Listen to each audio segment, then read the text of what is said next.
आज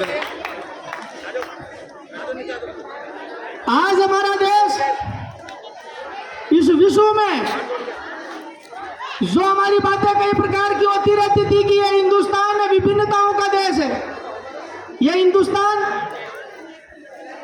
विभिन्न जातियों का, विभिन्न समुदायों का, विभिन्न बोलियां बोलने वाला, विभिन्न वेशभूषाओं का, विभिन्न धर्मों का देश है। यह देश कभी एकजुट नहीं हो सकता। पर पिछले 3 दिन से जो हमारे माननीय प्रधानमंत्री जी ने आह्वान किया, राजस्थान के मुख्यमंत्री श्री अशोक गहलोत जी ने आह्वान किया कि चाहे कुछ भी हो जाए, कैसी भी परिस्थिति आ जाए, पर इस देश में हर गली में, हर मोहल्ले में, हर उस घर पर तिरंगा लहराता हुआ दिखना चाहिए, और वो हमने कर दिखाया।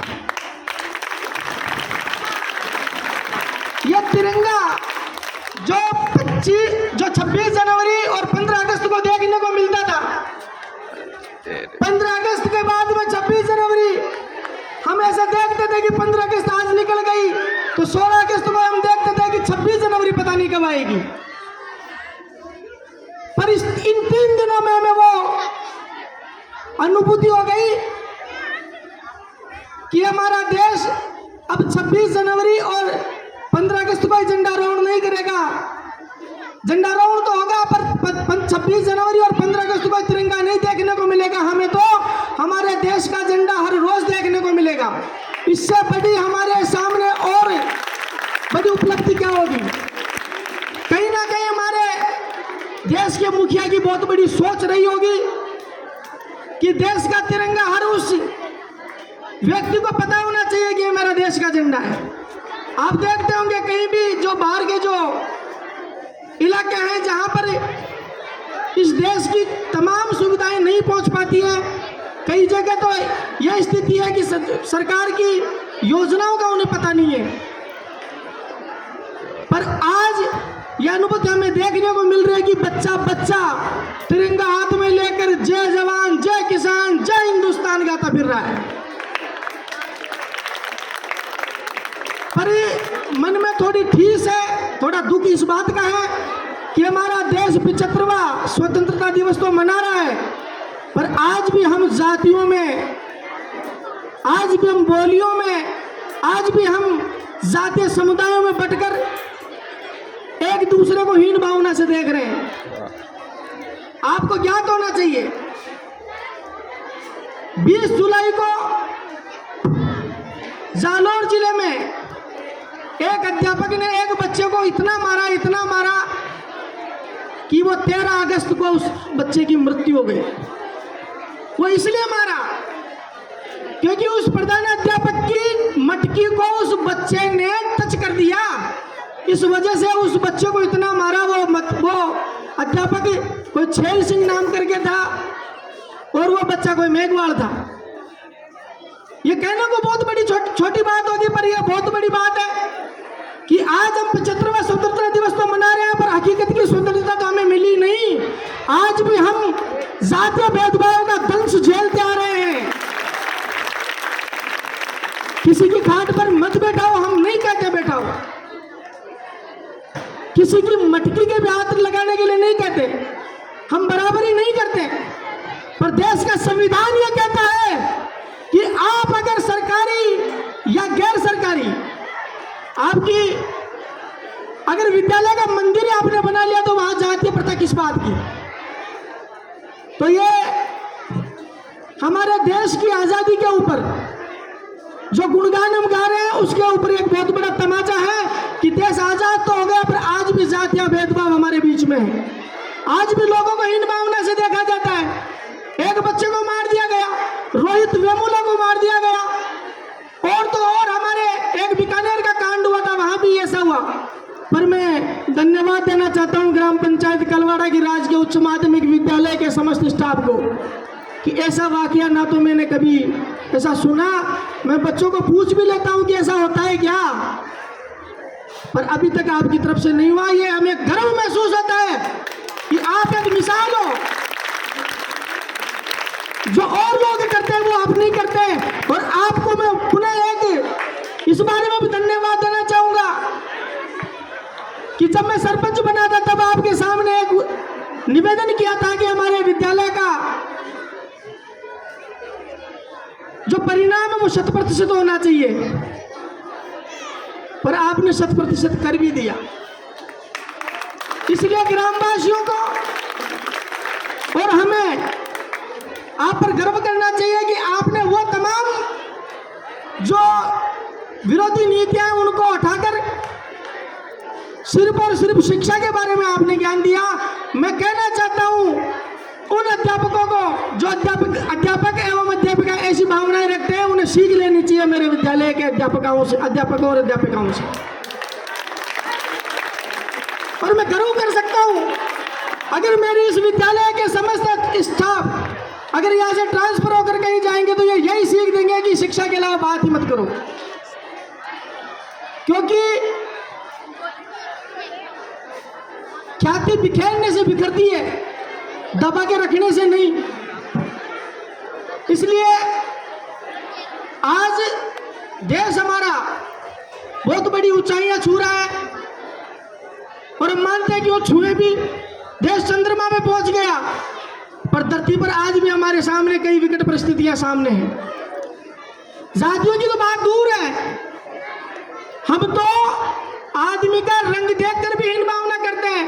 आप आदिवासी इलाके में चले जाओ, मैं राजसमंद और चित्तौड़गढ़ के इलाके में गया था, वहां पर सरपंचों की यह स्थिति है कि किसी बाहुबली सरपंच के वर्तमान सरपंच उसकी खान में नौकरी करता है और उस वर्तमान सरपंच की मोर पूर्व सरपंच घर पर रखता है, उसका पूरा काम वो देखता है। आज हमारा देश किस स्थिति में हम देख रहे हैं। आज हम जब सोचो आदिवासी इलाकों के सरपंचों की यह हालत है तो वहां के नागरिकों की क्या हालत होती होगी। आज बात करें शिक्षा की, आज हम शिक्षा में बहुत बड़ी उपलब्धि पाने की कतार में जरूर खड़े हैं, पर हम अभी तक पाए नहीं। और मैं ज्यादा दूर की बात नहीं कहना चाहूंगा, मैं मेरे इस विद्यालय के समस्त विद्यार्थियों को कहना चाहूंगा कि नेता बनने का अगर शौक हो तो वो तो बहुत आसान चीज है, पर आप गौर करो अगर कोई नेता राजनीति में चुनाव जीत गया तो 5 साल से ज्यादा उसकी नेतागिरी नहीं चलती है। उसमें गुण होंगे तो दोबारा आ जाएगा, ये जो जनता उसको बना सकती है वो जनता उसको बिठा भी सकती है। पर मान के चलो अगर आप आरपीएस अफसर बन गए, कोई आईएएस बन गए, कोई आईपीएस बन गए, तो इस गांव के लिए और अपने माता पिता के लिए और इस क्षेत्र के लिए कितनी बड़ी उपलब्धि होगी। मेरा एक मित्र आईपीएस बन गया, तब उसको लगा कि मुझे मेरा कैडर नहीं मिला, मैं आईपीएस से संतुष्ट नहीं हूं। 2018 में दोबारा एग्जाम दे दिए, 2022 में 22वीं रैंक प्राप्त करके वो आईएएस बन गया।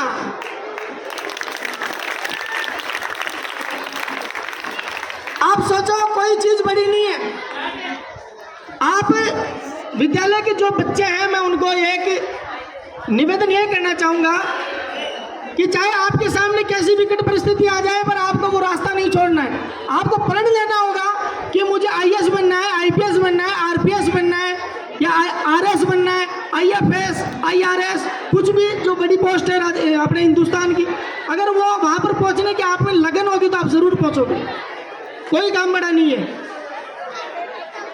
हमारे सामने कई विकट परिस्थितियां नेताओं के सामने भी आती हैं, जो अफसर लोग हैं उनके सामने भी आती हैं, पर उन विकट परिस्थितियां आपको कहना चाहूंगा कि मंजिल पर वही पहुंचता है जो अपने रास्ते पर जो कंकर पत्थर मिलते हैं, उन कंकर पत्थरों को देखकर रुके नहीं, उन कंकर पत्थरों से सीढ़ियां बनाकर अपनी मंजिल पर पहुंच जाए, वो असली योद्धा होता है।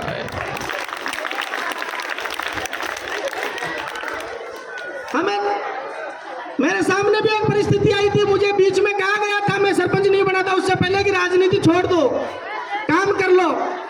पर मैंने उन्हें एक उदाहरण दिया कि मुझे बागरोटा जाना है, मैं पैदल पैदल लाला के पास होते हुए महापुरा मोड़ पहुंच गया, और महापुरा मोड़ पहुंचने के बाद आप मुझे ये कह रहे हो कि आप वापस कलवाड़ा चले जाओ। मेरी मूर्खता होती अगर उस वक्त राजनीति छोड़ देता और मैं बैठ जाता। जब मैं आधा रास्ता लाले का पास होते हुए जब महापुरा मोड़ का तय कर लिया तो बागरोटा जाऊंगा, मैं कलवाड़ा क्यों आऊंगा? आपको मैं कहना चाहूंगा, आप अगर 12वीं पास कर लिए, आप किसी भी परिस्थिति में आप उसको उत्तीर्ण करते हुए आगे चले गए, बीच में आपको ये कहा जाएगा कि आप ये छोड़ दो, आप कहाँ से IAS बनोगे, कहाँ से RPS बनोगे, कहाँ से RS बनोगे, तो आपको वो रास्ता छोड़ना नहीं है, आप मंजिल पर जरूर पहुंचोगे। दूसरा मैं एक उदाहरण देना चाहूंगा। मैं दिल्ली में एक IRS थी, इनकम टैक्स कमिश्नर, प्रीता हरित उनका नाम है। उनसे मेरी मुलाकात हुई तो उन्होंने कहा कि आप तो, जब मैं विधायक की दावेदारी करा था बगरू से, उन्होंने कहा कि आप इतनी सी उम्र में आपके मूछें भी नहीं आई और आप विधायक का सपना कैसे देख रहे हो? मैंने कहा मैडम मैं अभी से सीखूंगा तो जरूर 35 साल का होते हुए तो विधायक बन ही जाऊंगा। तो उन्होंने कहा कि मैं आपकी हिम्मत की दाद देना चाहूंगी और ये अपने वहां के लोगों को कहो कि विधायक का आप चुनाव की तैयारी कर रहे हैं, विधायक नहीं तो आप सरपंच तो जरूर बनी जाओगे। और बन गया। उन्होंने कहा कि अगर अपने लोगों को ये कहो कि IAS की तैयारी करें, IPS की तैयारी करें, RS की तैयारी करें, RPS की करें, IFS की करें, IRS की करें, आपको IAS नहीं तो कम से कम RPS बनना है, RS बनना है। फिर भी अगर आप RS भी नहीं बन पाते हो तो आपको फर्स्ट ग्रेड की नौकरी तो घर बैठे मिल जाएगी, आपकी मेहनत इतनी बड़ी है। इसी के साथ मैं ग्राम पंचायत कलवाड़ा से जुड़ी हुई बातें आपके सामने रखना चाहूंगा कि ग्राम पंचायत कलवाड़ा हमेशा सहनशील ग्राम पंचायत कलवाड़ा रही है। ग्राम पंचायत कलवाड़ा में कभी भी किसी प्रकार का ऐसा विद्रोह नहीं हुआ कि हमारी अखंडता टूटे। मैं मेरे कार्यकाल की बात करना चाहूंगा। पिछले 2 साल 2.5 साल से मैं जिस पद पर हूं उस पद का मैंने ईमानदारी से निर्वहन किया है। लोगों के द्वारा कई प्रकार की गलत बातें बोली जाती है, पर मैं एक ही कहता हूं कि विश्वास उस ईश्वर में है। गलत करूंगा तो गलत भुगतूंगा और अगर सही करूंगा तो मेरा परिणाम भी सही होगा। इस जनता के साथ मैंने धोखा नहीं किया, ना जनता के साथ किसी बात का खिलवाड़ किया, पर जिस प्रकार की बातें आपके द्वारा उठाई जाती है वो निराधार है। मैं कल भी ईमानदार था, आज भी ईमानदार हूं। मैं यह नहीं कहता कि सिर्फ मैं ईमानदार हूं, बल्कि जो इस पद पर बैठ रहा है, जो बैठ के जा चुका, उनकी भी मेरे हिसाब से कहीं कोई कमी नहीं रही होगी जो इस ग्राम पंचायत को कलवाड़ा को सींचा नहीं, इसका विकास नहीं करवाया। विकास के प्रयास कोई ज्यादा कर सकता है, कोई कम कर सकता है, हो सकता है मैं कम कर रहा हूं, पर आपके मान सम्मान में किसी प्रकार की कोई कमी नहीं आई।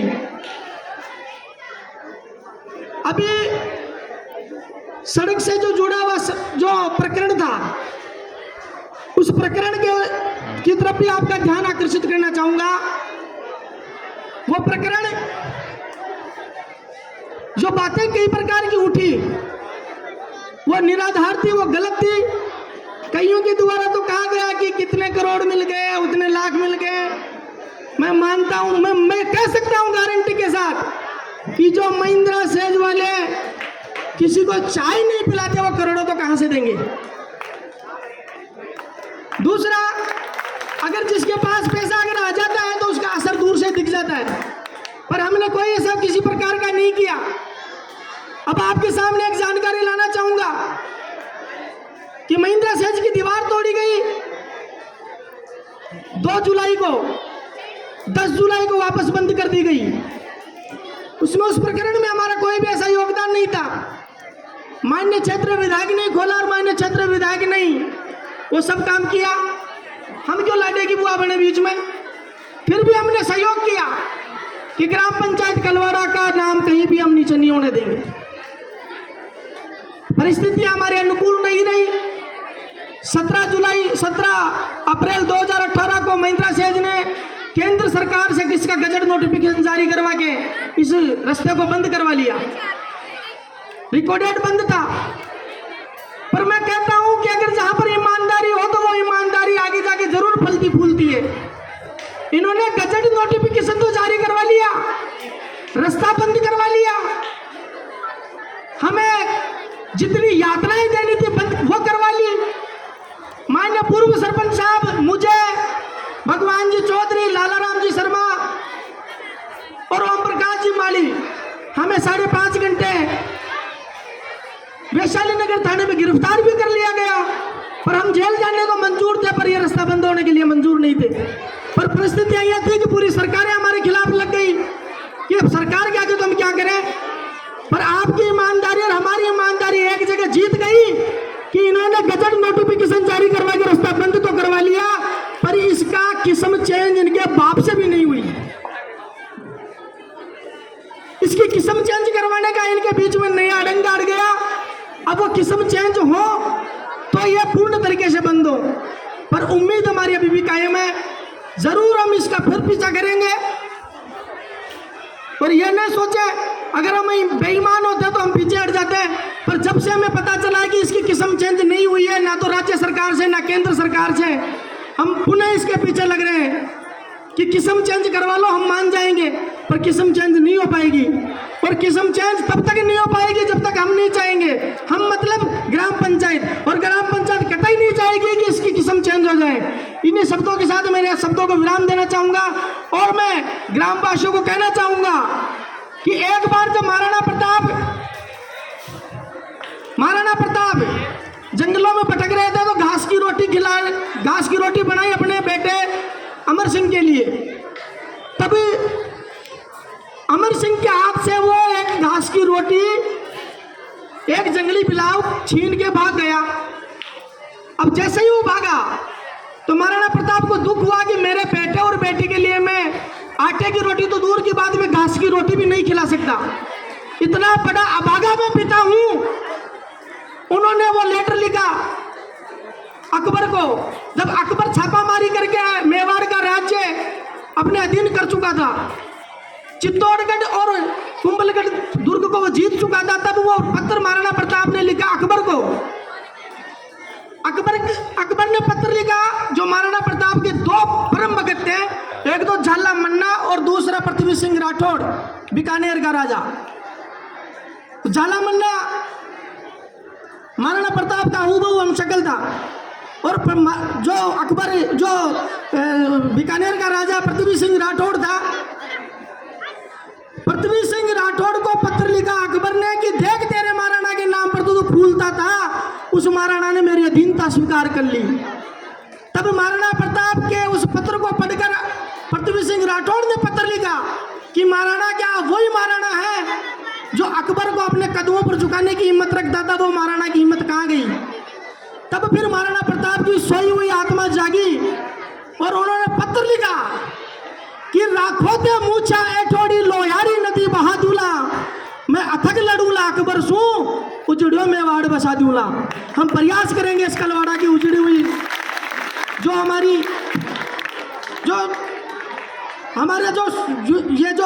एक मेवाड़ की तरह कलवाड़ा उजड़ चुका था, उसको बसाने का हम पूर्णतः प्रयास करेंगे। जब तक इसकी किस्म चेंज नहीं करवा लेते तब तक हम पीछा नहीं छोड़ेंगे, चाहे कोई भी हो, कैसा भी समझौता हो। समझौते पर वो खरे नहीं उतरे, उनको हम चैलेंज करेंगे, और किस्म चेंज नहीं हो जाती तब तक हम उनका पीछा नहीं छोड़ेंगे। जय भारत, जय हिंद, जय कलवाड़ा।